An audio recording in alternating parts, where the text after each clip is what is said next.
8 in Deuteronomy, non-omi. Every commandment which I command you today, you must be careful to observe, that you may live and multiply and go in and possess the land of which the Lord swore to your fathers. And you shall remember that the Lord your God led you all the way these 40 years in the wilderness to humble you and test you, to know what was in your heart, whether you would keep his commandments or not. So when he puts people through these things, he's already said to humble and to test them, right?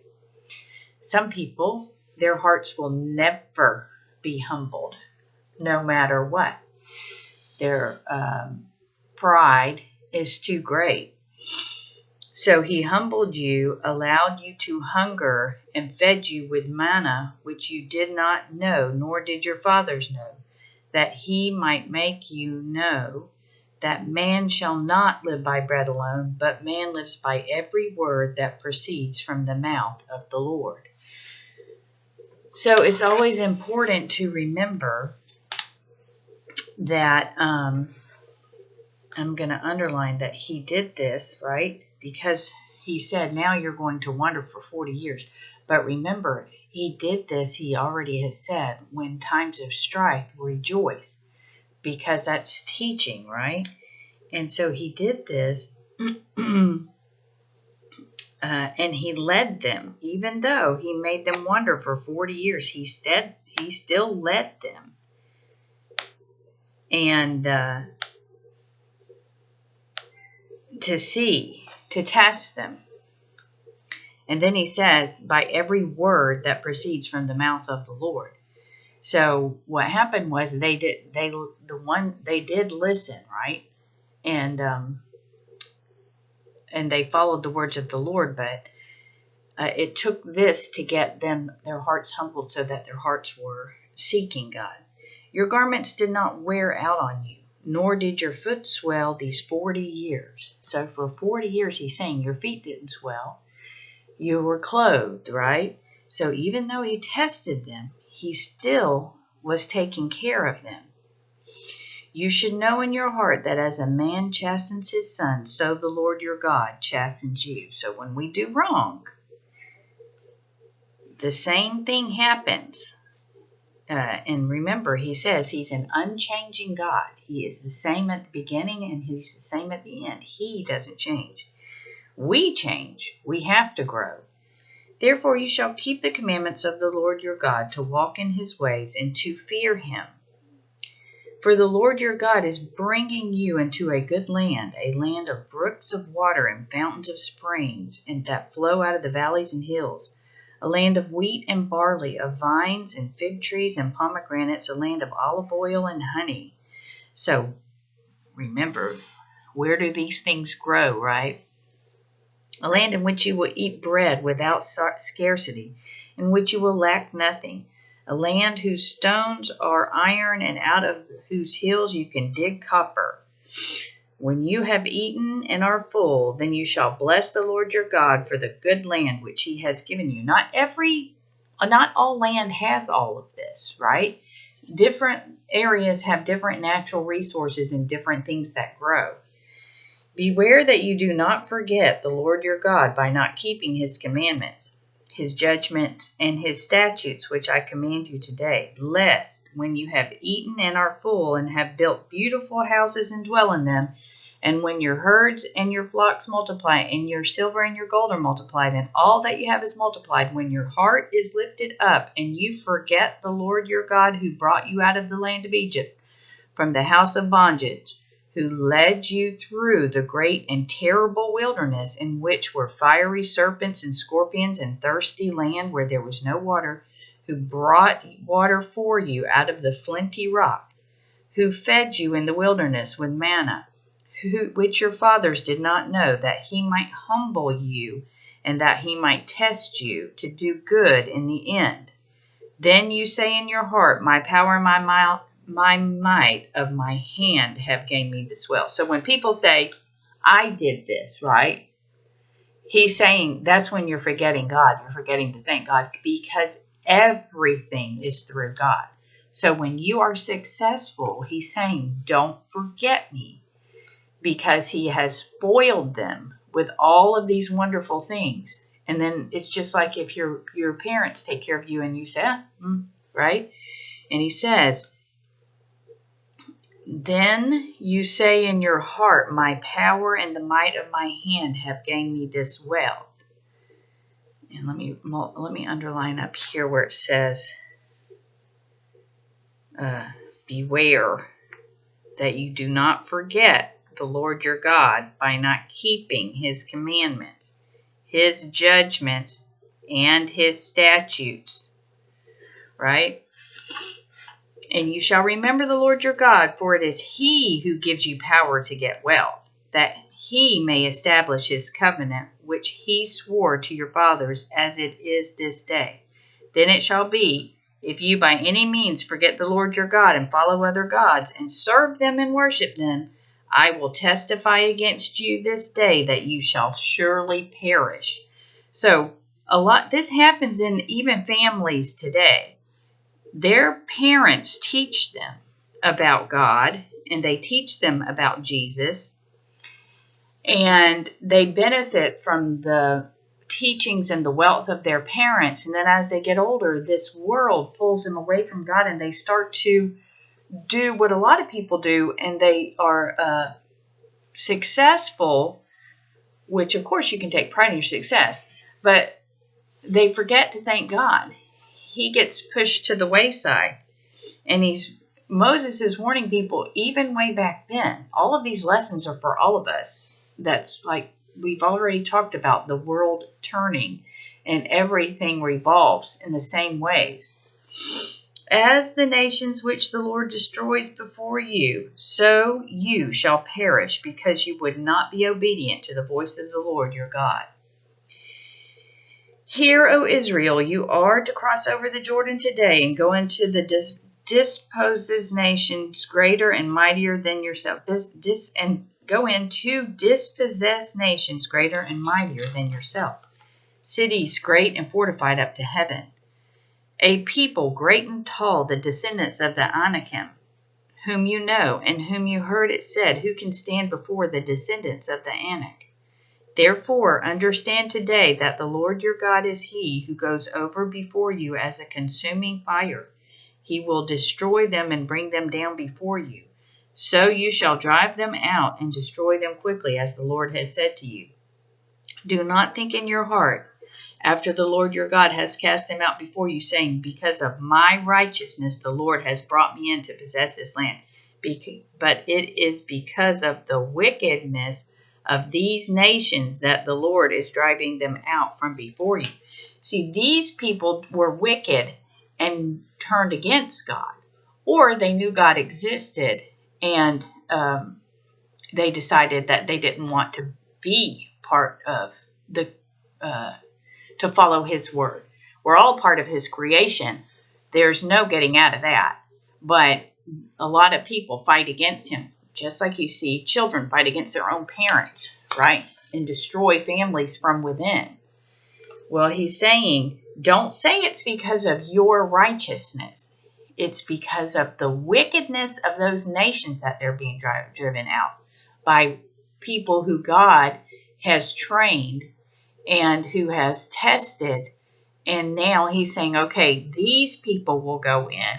It's, so it's very important that we don't give ourselves a pat on the back for this type of stuff.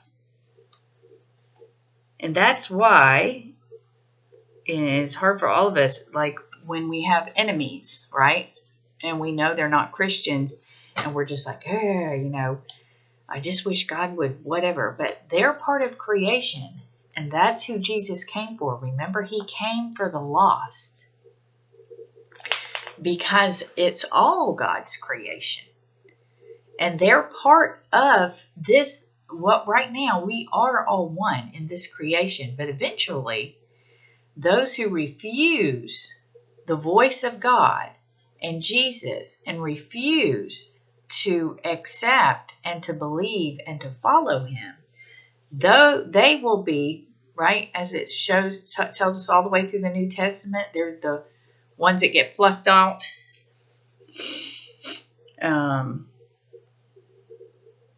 Therefore understand that the Lord your God is not giving you the good land to possess because of you are righteous, for you are stiff-necked people.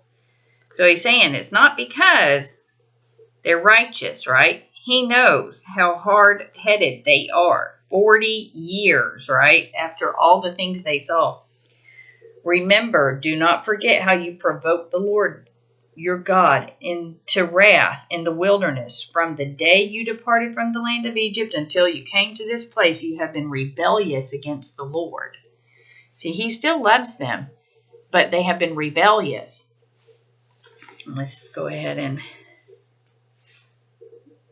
remind ourselves. I'm not going to, every time I'm reading the Bible, I always say, don't underline too much stuff.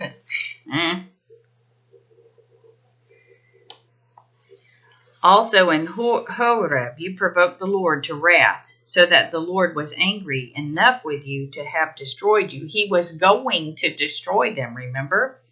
When I went up into the mountain to receive the tablets of stone, the tablets of the covenant which the Lord had made with you, then I stayed on the mountain 40 days and 40 nights. I neither ate bread nor drank water. Then the Lord delivered to me 2 tablets of stone written with the finger of God, and on them were all the words which the Lord had spoken to you on the mountain from the midst of the fire in the day of the assembly. So some people say that he did not go for 40 days, but God has already said you don't live on bread alone, right? And he was being taken care of by the Lord. This was a blessing for him. He was in the hands of God. And he said, he wrote with the finger of God, right? And it came to pass at the end of 40 days and 40 nights that the Lord gave me the 2 tablets of stone, the tablets of the covenant. Then the Lord said to me, arise, go down quickly from here, for your people whom you brought out of Egypt have acted corruptly. So 40 days he's up there with God, and they're all losing it. They have quickly turned aside from the way which I commanded them. They have made themselves a molded image. They already made themselves a calf to worship. Remember? Furthermore, the Lord spoke to me, saying, I have seen this people, and indeed they are stiff-necked people. Let me alone, that I may destroy them and blot out their name from under heaven, and I will make of you a nation mightier and greater than they. So I turned and came down from the mountain, and the mountain burned with fire, and the 2 tablets of the covenant were in my 2 hands. And I looked, and behold, you had sinned against the Lord your God, had made for yourselves a molded calf. You had turned aside quickly from the way which the Lord had commanded you. Then I took the 2 tablets and threw them out of my 2 hands and broke them before your eyes. And I fell down before the Lord as at the first 40 days and 40 nights. I neither ate bread nor drank water because of all your sin which you committed in doing wickedly in the sight of the Lord to provoke him to anger. For I was afraid of the anger and hot displeasure with which the Lord was angry with you to destroy you. But the Lord listened to me at that time also. And the Lord was very angry with Aaron and would have destroyed him. So I prayed for Aaron also at the same time. Then I took your sin, the calf which you had made, and burned it with fire and crushed it and ground it into very small dust until it was as fine as dust. And I threw its dust into the brook that descended from the mountain. Also at Taberah and Massa and Kibroth. And so he prayed for them. What they did was horrible. Horrible. Like all they had been through and all Moses had gone through. And just like when Jesus prayed 40 days and 40 nights, right? Moses did the same, and he did it for their sins, right? He prayed, and he knew the importance of prayer. And a lot of us can't even pray 40 seconds, But he did it for their sins, and then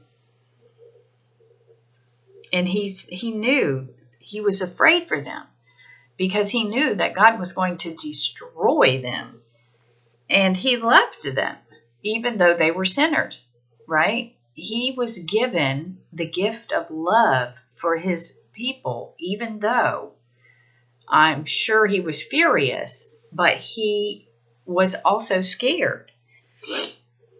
Also at Taberah and Massa and Kibroth Hattaavah, you provoked the Lord to wrath. Likewise, when the Lord sent you to Kadesh Barnea, saying, Go up and possess the land which I have given you, then you rebelled against the commandment of the Lord your God, and you did not believe him nor obey his voice.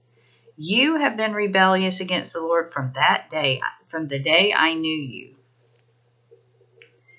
Thus I prostrated myself before the Lord.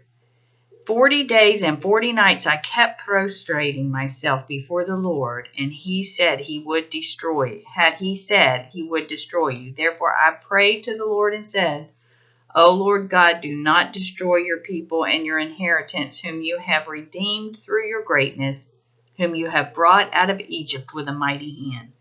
Remember your servants, Abraham, Isaac, and Jacob. Do not look on the stubbornness of this people or their wickedness or their sin.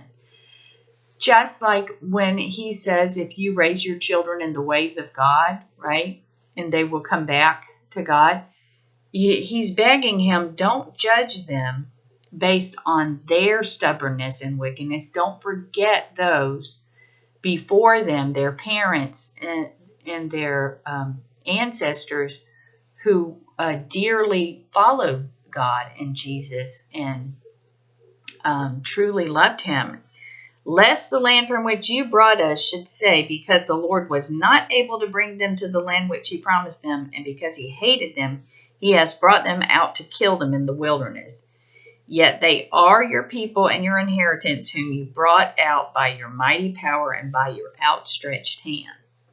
So he's saying, don't, because other people are going to say you just did this to destroy them. But he must have been, they really, really, really, it shows the love of God, because after all he did, right? And so we have to remember that after all we do for people, there are just some people who will never appreciate it. In fact, they expect it, right? People expect it. And so we have to remember that first of all, the reason we did those things is because God gave us the heart and the vision to do it. So we just need to be thankful anyways. And the second thing is that he made us appreciative and loving when other people do stuff for us, that we remember these things because we appreciate that God sent someone to do something for us, which is another huge blessing.